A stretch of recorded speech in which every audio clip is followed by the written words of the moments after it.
Chapter 11. The Bus. When I was 13 years old, my mother, who had been diagnosed with lupus years before, became much sicker. It got so bad she could no longer run the candy shop or the household.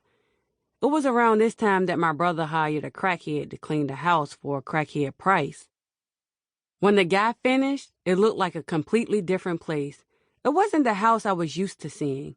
The crackhead became our butler of some sort, making sure everything stayed clean both inside and outside the house.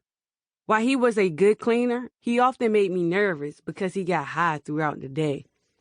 One time, I was sitting on the porch on a beautiful day just hanging out with some guys from the neighborhood when we saw a few cops walking up our street out of uniform. Anybody could spot a police officer in my neighborhood. Pretty much any white guy who looked unfamiliar was the police. My front porch was always full of guys hanging out, plucking off the porch, shooting dice or chilling.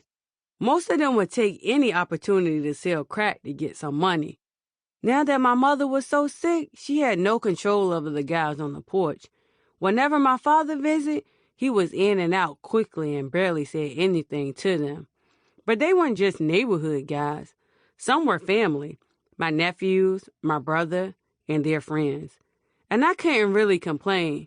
Audiobook was trying to get the money to provide for the whole family, something my mother could no longer do.